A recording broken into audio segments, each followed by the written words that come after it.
Hi అండి. నేను మీ మల్లిక్ పర్చూరి. ఈరోజు ఏంటంటే టాపిక్కు మనం వీఆర్‌కే గారు నేను హెచ్‌బీఏ1సీలు తగ్గిచ్చేశాను. నేను షుగర్‌ని క్యూర్ చేసేశాను. టైప్ 1 డయాబెటిస్‌ని, టైప్ 2 డయాబెటిస్‌ని వీటిని మాయం చేసేశాను అని చెప్పి రకరకాల క్లెయిములు చేస్తా ఉంటారు. అసలు ఈ మాటల మాయాజాలం కాకుండా అసలు సైంటిఫిక్‌గా ఫ్యాక్ట్ ఏంటి? అసలు షుగర్ క్యూర్ అయింది అంటానికి చేయాల్సిన టెస్ట్ ఏంటి? ఎందుకంటే మన కామెంట్ సెక్షన్‌లో కూడా చాలామంది నేను ఇదివరకు డాక్టర్ దగ్గరికి వెళ్ళినప్పుడు నాకు 14 హెచ్‌బీఏ1సీ ఉంది. నేను వీఆర్‌కే డైట్ చేసిన తర్వాత నాది 6కి, 7కి వచ్చేసింది.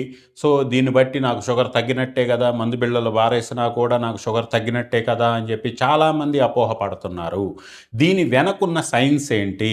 ఎందుకంటే పిచ్చి పిచ్చి కామెంట్లు చేయటమో, లేకపోతే ఇష్టం వచ్చినట్టు బూతులు కామెంట్లు చేయటమో ఒక వ్యక్తి పూజ. ఎందుకంటే మీరు మీకు వీఆర్‌కే బంధువు కాదు, నేను బంధువు కాదు. ఓకే. అందరూ కూడా యూట్యూబ్‌లో ఎవ్వరికి ఉన్న విజ్ఞానాన్ని వాళ్ళు పంచుకునే కార్యక్రమం చేస్తున్నారు.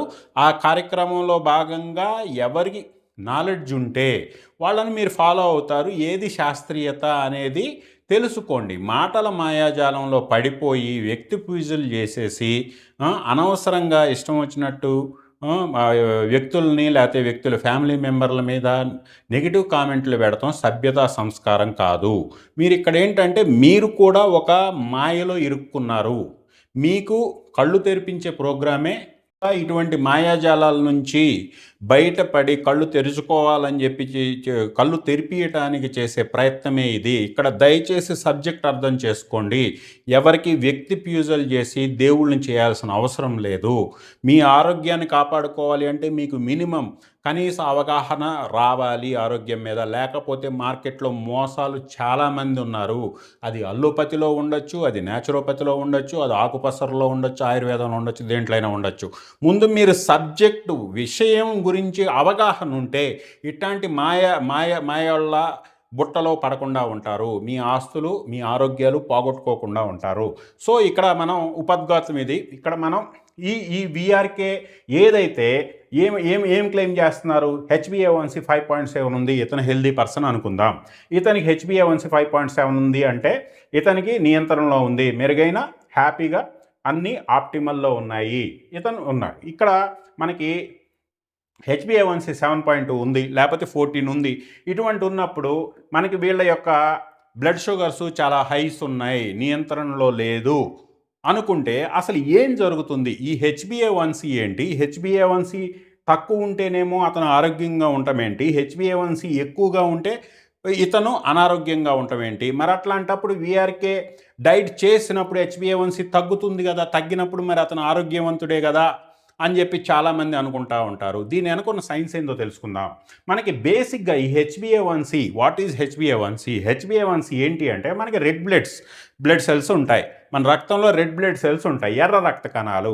ఈ ఎర్ర రక్త కణాల్లో హిమోగ్లోబిన్ ఉంటుంది కదా! ఈ హిమోగ్లోబిన్ ఒకవేళ మన రక్తంలో కానీ ఎక్కువగా గ్లూకోజ్ గానుంటే ఆ గ్లూకోజ్తో రియాక్ట్ అవుతుంది. హెచ్‌బీ ఏదైతే హిమోగ్లోబిన్ ఉందో గ్లూకోజ్తో రియాక్ట్ అయ్యి గ్లైకేట్ అవటం, గ్లైకేషన్ అంటాం. ఆ గ్లైకేట్ అయ్యి వచ్చే ఎండ్ ప్రొడక్టే హెచ్‌బీఏ1సీ, గ్లైకేటెడ్ హిమోగ్లోబిన్ అంటారు. ఆ గ్లైకేటెడ్ హిమోగ్లోబిన్ లెవెల్స్ నార్మల్గా మనకి 5.7 అంటే మీ యొక్క షుగర్స్ 80-100 మధ్యలో, 80-120 మధ్యలో కానీ ఉంటే ఇది 120 అంటే ఏంటి 6, 80 అంటే ఏంటి మీకు 4 అనమాట. ఇక్కడ సింపుల్ ఏం లేదు, 5 grams of blood into mu యొక్క షుగర్ లెవెల్ని మల్టిప్లై చేసి ఒక 0 తీసేయండి, వచ్చేసేదే మనకి అది 80 అనుకున్నప్పుడు 80 × 5 అక్కడ ఏమవుతుంది 400 అవుతుంది. ఆ 2 సున్నాలు తీసేయండి, మిగిలేదేంటి 4. మీ హెచ్‌బీఏ1సీ 4 ఉన్నట్టు. 80 మీది యావరేజ్ షుగర్ ఉంటే. లేదు 120 అంటే మీకు 120 × 5 లీటర్స్ ఆఫ్ బ్లడ్ 5తో వేసినప్పుడు మీకు ఎంత అవుతుంది 100 వస్తుంది. అంటే మీకు 10 హెచ్‌బీఏ1సీ ఉన్నట్టు. అది దాని ప్రకారం మారిపోతుంది. సో ఇక్కడ హెచ్‌బీఏ1సీ షుగర్ యొక్క క్యూర్ కాదు. ఎందుకు అంటే ఇప్పుడు మీ రక్తంలో మీ రక్తంలో గ్లూకోజ్ ఇప్పుడు విఆర్కే డైట్లో ఏం చేస్తున్నాం, ఒక 111 రోజుల పాటో 121 రోజుల పాటో అసలు గ్లూకోజ్ ఉన్న ఆహారమే తీసుకోవట్లేదు. అంటే అర్థమేంటి, మీ రక్తములో గ్లూకోజు ఇవ్వట్లేదు. గ్లూకోజ్ ఇవ్వనప్పుడు హిమోగ్లోబిన్ దేంతో రియాక్ట్ అవుద్ది, అది రియాక్ట్ అవ్వడానికి గ్లూకోజ్ లేదు.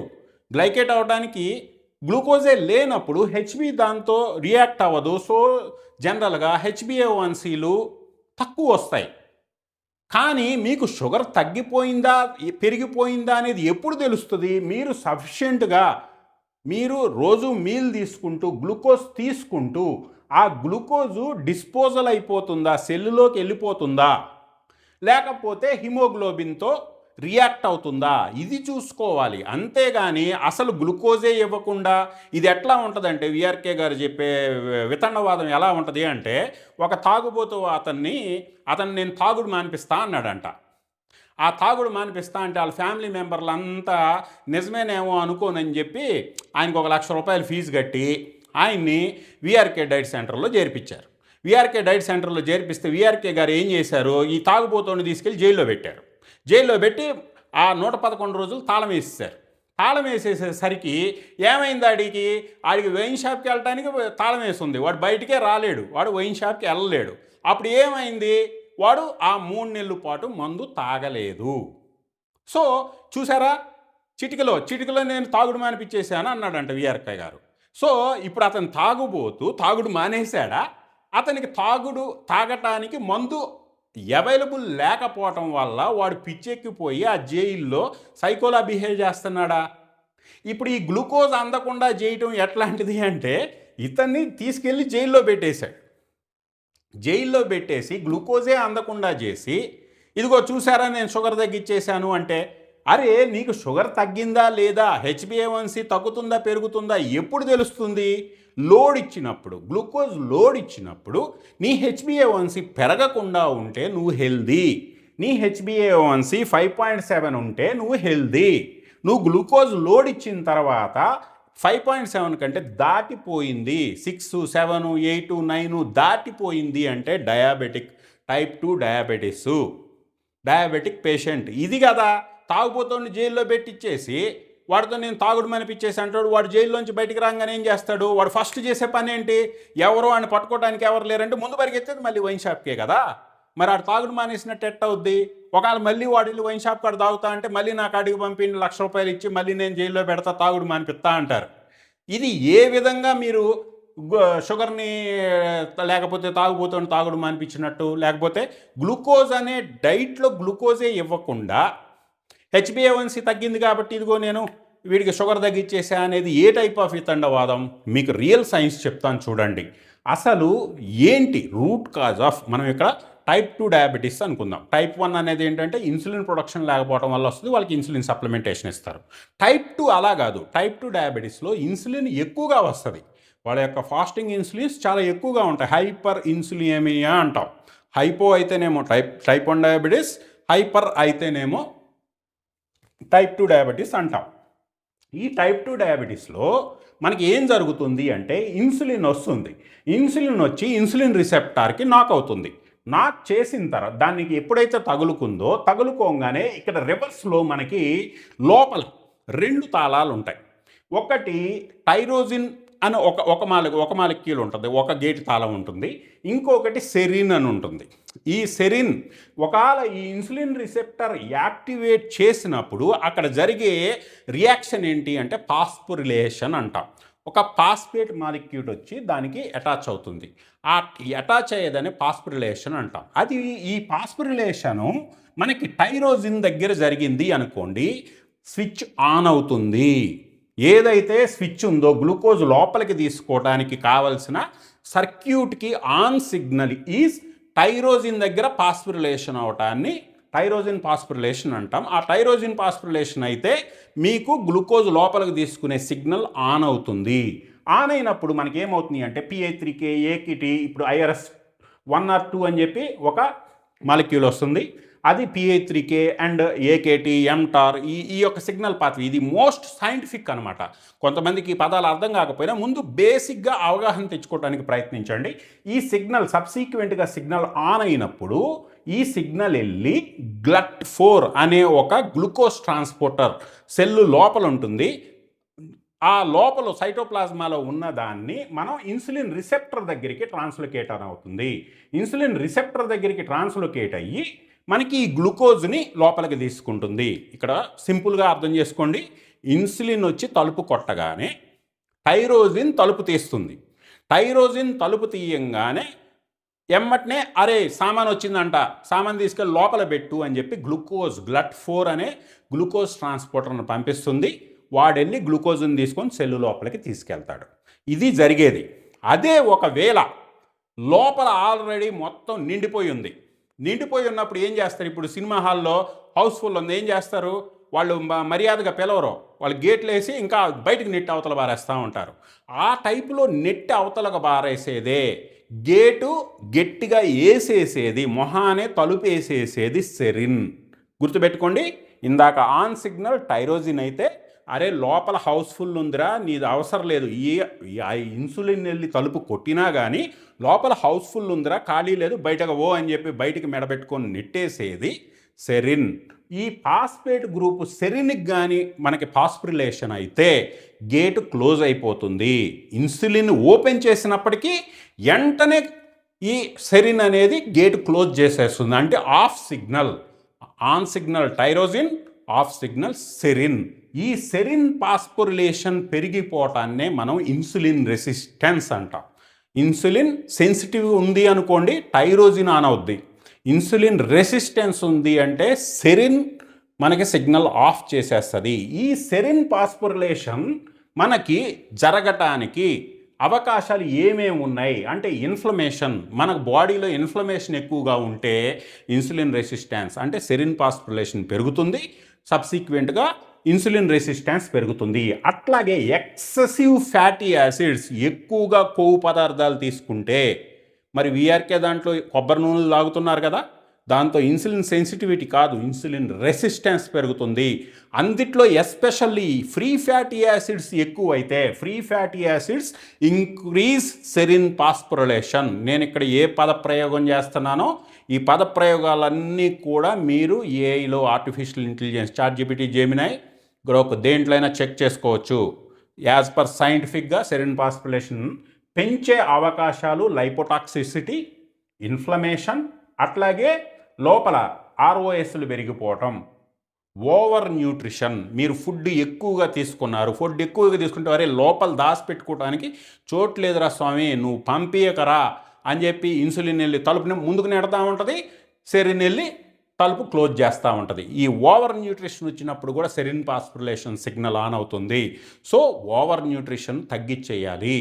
ఓవర్ న్యూట్రిషన్ తీసుకోకూడదు. ఈ పిజ్జా, బర్గర్లు ఇట్లాంటివి హై కార్బ్, మనకి రిఫైన్డ్ కార్బ్స్ అంటాం. ఆ రిఫైన్డ్ కార్బ్స్ కూడా ఇన్సులిన్ రెసిస్టెన్స్ని పెంచుతాయి. అట్లాగే stress kinases, stress enzymes, Janus kinase కానీ, IKKB కానీ, S6K కానీ, ఎంటార్ కానీ ఇట్లాంటి ఎంజైమ్స్ కూడా ఇన్సులిన్ రెసిస్టెన్స్ని పెంచుతాయి. సో ఇన్సులిన్ రెసిస్టెన్స్ తగ్గించాలి అంటే ఫస్ట్ ఏం చేయాలి? ఓవర్ న్యూట్రిషన్స్ తగ్గించాలి. రెండోది ఫ్యాట్, లైపోటాక్సిటీ, ఫ్యాట్స్ తగ్గించేసేయాలి. ఓవర్గా ఫ్యాట్స్ ఆయన తాగమన్నట్టు కొబ్బరి నూనెలు ఇవి తాగటం కాదు. లో కార్బ్ మెయింటైన్ చేసుకోండి, బట్ దానికి సబ్సిక్వెంట్గా ఫ్యాట్ ఇంక్రీజ్ చేయాల్సిన పని లేదు, ఫ్యాట్ కూడా తగ్గించండి. ఓకే, ఈ విధంగా ఇన్సులిన్ ఇక్కడ బైండ్ అయితే, టైరోజిన్ దగ్గర బైండ్ అయితే ఇన్సులిన్ సెన్సిటివిటీ ఉన్నట్టు, సెరిన్ దగ్గర బైండ్ అయితే ఇన్సులిన్ రెసిస్టెన్స్ ఉన్నట్టు. దీన్ని రివర్స్ చేయడానికి వీఆర్కే ఏమైనా చేస్తున్నారా? చెయ్యాల్సింది గేటు లోపల నుంచి క్లోజ్ చేసేవాడిని, అరే బాబు నీకు దండం పెడతా, మా వాళ్ళు వస్తున్నారు, కొంచెం లగేజ్, నా బ్లడ్లో ఎక్కువ బ్లడ్ షుగర్ ఉంది, కొంచెం తీసి లోపల దాచిపెట్టుకోరా అని చెప్పి సెరిన్ గాడిని బతిమలాడుకోవాలి. టైరోజిన్ గాడిని గేటు దీనిరా బాబు అని చెప్పి బతిమలాడుకోవాలి. అది చేయకుండా మీరు సింపుల్గా బ్లడ్లో హిమోగ్లోబిన్కి గ్లూకోజ్ అందకుండా చేసి అవి రెండు కంబైండ్ అవ్వట్లేదు కాబట్టి HbA1c మార్కర్ లో వచ్చింది కాబట్టి నీకు షుగర్ మాయం చేసేసా ఇది తప్పు. షుగర్ ఎప్పుడు మాయమైపోయినట్టు, డయాబెటీస్ ఎప్పుడు మాయమైపోయినట్టు, సెరిన్ ఫాస్ఫోరిలేషన్ కంట్రోల్లో తెచ్చుకున్నప్పుడు మాత్రమే మనకి మాయమైనట్టు. మరి ఇది చేయటానికి అల్లోపతిలో ఏమైనా ఉన్నాయా? ఇంకా అటు సైడు ఇంకా FDA అప్రూవ్డ్ డ్రగ్స్ ఏవి రాలేదు. మెట్ఫోమిన్ కొంతవరకు మనకి ఎంటార్ సిగ్నల్ AMPK రూట్లో సెన్సిటివ్ చేస్తుంది. బట్ లాంగ్ టర్మ్లో మళ్ళీ అగైన్ సెరిన్ ఫాస్ఫోరిలేషన్ పెరిగిపోయి ఇన్సులిన్ రెసిస్టెన్స్ పెరుగుతుంది. సో దీనికి ఏమైనా చేయొచ్చా అన్నప్పుడు మేము ఇదే సెరిన్ ఫాస్ఫోరిలేషన్ మెకానిజంలో different natural molecules like curcumin, అట్లాగే క్వర్సెటిన్, బైకాలిన్, బర్బరైన్, ఫిసేటిన్ ఇట్లాంటి న్యాచురల్ మాలిక్యూల్స్ని AI టెక్నాలజీతో ఇంటర్ప్రిట్ చేసి మనం పైటోజోన్స్ తయారు చేసి వీటితో, ఎందుకంటే బోల్డ్ అన్ని మాలిక్యూల్స్ మీద మేము రీసెర్చ్ చేసినప్పుడు ఈ మాలిక్యూల్స్ ఈ సెరిన్ ఫాస్ఫోరిలేషన్ రివర్స్ చేయడానికి హెల్ప్ అవుతున్నాయి అని చెప్పి కొంత సైంటిఫిక్ ఎవిడెన్స్ వస్తే దాని మీద మేము రీసెర్చ్ ప్రోగ్రెస్ చేస్తున్నాం. ఈ మాలిక్యూల్స్తో టైప్ 2 డయాబెటీస్ని రివర్స్ చేసే ప్రయత్నంలో ఉన్నాం. మేము ఇక్కడ గుర్తుపెట్టుకోండి, మేము ఇక్కడ క్యూర్ చేస్తున్నామని ఈ రోజుకి ఇంకా క్లెయిమ్ చేయట్లేదు. ఆ దారిలో దానికి దగ్గరలో మేము వర్క్ చేస్తున్నామని మాత్రమే చెప్తున్నాం. మేము చిటికలేసి ఈ మాయ మాటలు చెప్పాల్సిన, రీసెర్చ్లో ఉన్నోడికి మాయ మాటలు చెప్పాల్సిన అవసరం లేదు. వాడు రీసెర్చే చేస్తాడు, నిజంగా దాన్ని ప్రూవ్ చేసిన రోజు వాడు నోబెల్ తీసుకుంటాడు. అటువంటి ప్రయత్నాల్లో ఉంటారు. మేము ఇక్కడ చూడండి, natural molecules that reduce IRS serine phosphorylation and improve insulin signal. ఇక్కడ excessive free fatty acids, high fat diets, over nutrition that drives insulin serine phosphorylation. So దీన్ని రెడ్యూస్ చేయడానికి ఏం చేస్తున్నాం? కుర్కుమిన్ ఇస్తున్నాం. Curcumin is anti inflammatory, antioxidant, inhibits ఇందాక చెప్పాం కదా, enzymes JNK, IKKB, NF-kB. ఈ పాత్వేలో it reduces enzymes, stress enzymes తగ్గిస్తున్నాయి. And reduce ROS, reactive oxygen species తగ్గిస్తున్నాయి. అట్లాగే క్వర్సటైన్ చూసుకుంటే that also strong anti oxidant, activates AMPK, inhibits JNK, NF-kB, reduce inflammation. So pathways ఇవి. ఈ పాత్వేస్లో ఈ మాలిక్యూల్స్ పనిచేస్తున్నాయి. ఆల్రెడీ ప్రిలిమినరీ ఎవిడెన్స్ ఉంది.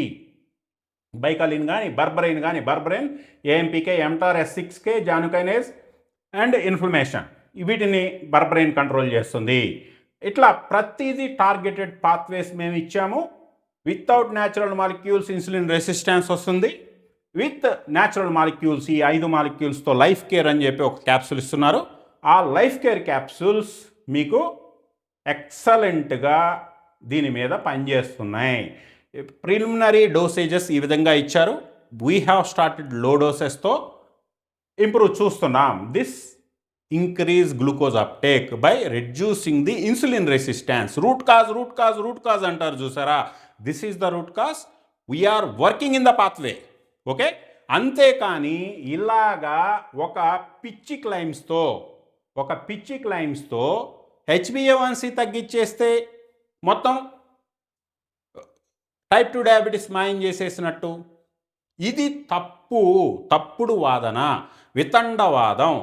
ఈ మనిషి అంటాడు నిన్న ఒక ఇంటర్వ్యూలో, నాకంటే అసలు మార్కర్స్ తెలియదంట, డయాబెటీస్కి సంబంధించిన మార్కర్స్ తెలియదంట, డయాబెటీస్కి డెఫినేషన్ తెలియదంట. ఈ క్యాండిడేట్కి తెలిసిన సైన్స్ పదాలు రెండే, మెటబాలిజం. ఇంతే. ఆయనకి తెలిసింది చిటికెలు, మెటబాలిజం. ఆ ఒక్క పదం కష్టపడి నేర్చుకున్నాడు. అంతకు మించి వేరే ఇంకేమీ అతనికి సైంటిఫిక్ నాలెడ్జ్ లేదు.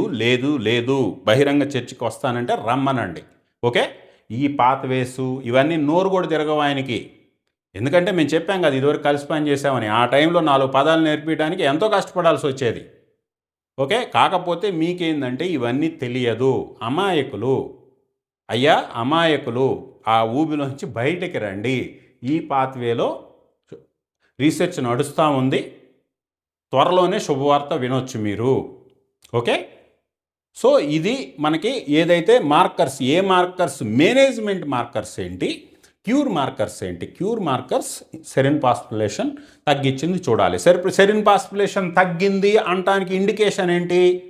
ఇన్సులిన్ గేటుగెడితే తలుపు కొట్టగానే టైరోజిన్ కైనేజ్ ఎమ్మటనే టైరోజిన్ తలుపు తీయాలి. తలుపు తీయాలి. ఎమ్మటనే సెరినోడు వచ్చి రే తలుపు మూయిరా అనే మాట అనకూడదు. సెరిన్ పాస్పులేషన్ జరగకూడదు. అది మార్కర్. సెరిన్ పాస్పులేషన్ జరగలేదు అంటే ఏంటి?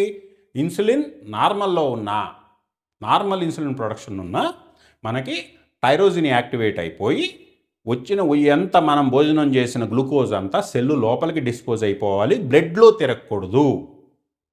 ఇక్కడ మార్కర్స్ హైపర్ ఇన్సులినేమియా తగ్గింది అంటానికి మార్కర్స్ అవి, అది చూసుకోవాలి. దానికి సింపుల్ టెస్ట్ ఏంటి? Glucose tolerance test. Glucose tolerance test అంటే ఏంటి? మీ వెయిట్ ఎంత ఉందో అంత అన్ని గ్రాములు, ఎన్ని కేజీలు ఉన్నారో అన్ని గ్రాములు గ్లూకోజు మీకు వాటర్లో కలిపి తాగిపిస్తారు. తాగినప్పుడు మీరు గ్లూకోజ్ తాగంగానే కడుపులో పడంగానే మీ ప్యాంక్రియాస్ ఇన్సులిన్ రిలీజ్ చేస్తుంది. ఎమ్మటనే ఇన్సులిన్ వెళ్ళి మా గ్లూకోజ్ గాడు వస్తున్నాడు, నువ్వు అర్జెంటుగా తలుపు తీసి పెట్టరా అని చెప్పి టైరోజిన్తో క్రాస్ టాక్ చేయాలి. అప్పుడు టైరోజిన్ అరే బయట లోడ్ వస్తుందంట, గ్లట్4 నువ్వు లోడ్ దింపడానికి మనల్ని రెడీగా ఉంచరా అని చెప్పాలి. ఇది జరగాల్సిన స్టాండర్డ్ ప్రొసీజర్. కానీ వెంటనే సెరిన్ గాడు వచ్చి ఎవడరాడు లోపలికి వచ్చేది, ఎవడో లోపల రావడానికి వీలు లేదు అని చెప్పి తలుపు వేసాడు అనుకో, గ్లట్4 రాడు, టైరోజిన్ సెరిన్ కానీ మాట్లాడితే టైరోజిన్ నోరు మూసుకొని కూర్చుంటుంది. ఈ సెల్లు లోపల జరిగే క్రాస్ టాక్ ఇది. ఈ క్రాస్ టాక్ జరగకుండా డైరెక్ట్ జరిగిపోతే గ్లూకోజ్ టాలరెన్స్ టెస్ట్ వాడు పాస్ అవుతాడు. 140 మించి ఈ 70 గ్రాములు గ్లూకోజ్ తాగినా 70 కేజీస్ వెయిట్ ఉన్న వాళ్ళకి 70 గ్రామ్స్ గ్లూకోజ్ ఇస్తారు. 70 గ్రామ్స్ గ్లూకోజ్ తాగినా మొత్తం కూడా బ్లడ్లో తిరగకుండా సెల్లు లోపలికి వెళ్ళిపోతుంది. బ్లడ్లో గ్లూకోజు 140 బిలో ఉంటుంది. That is called glucose tolerance test. ఈ క్యూర్ చేశాను, sugar diabetes, type 2 diabetes cure చేశాను, టైప్ 1 డయాబెటీస్ క్యూర్ చేశాను అనేవాళ్ళు ఈ గ్లూకోజ్ టాలరెన్స్ టెస్ట్కి ముందుకు రమ్మని చెప్తున్నాం. ఈ గ్లూకోజ్ టాలరెన్స్ టెస్ట్ కానీ పాస్ అయితే 2 కోట్లు ఇస్తామని చెప్తున్నాం. మీరు క్యూర్ చేస్తే, ఈ గ్లూకోజ్ టాలరెన్స్ టెస్ట్ పాస్ చేపిస్తే డయాబెటిక్ పేషెంట్ని 2 కోట్లు ఇస్తామని చెప్పి ఛాలెంజ్ చేస్తున్నాం. ఎందుకంటే మాకు ఇంత సైన్స్ తెలుసు కాబట్టి రియల్గా ఏం జరుగుతుంది, ఇప్పటివరకు రీసెర్చ్ ఏంటి, ఇట్లాంటి ఫేక్ గాల వల్ల సెరిన్ పాస్పులేషన్ తగ్గడం జరిగే పని కాదు. సో మీరు ఇటువంటి వాళ్ళ మాయాజాలంలో మీ యొక్క డబ్బులు ఆరోగ్యాలు పాడు చేసుకోమాకండి. ఇది మా రిక్వెస్ట్. Okay, thank you.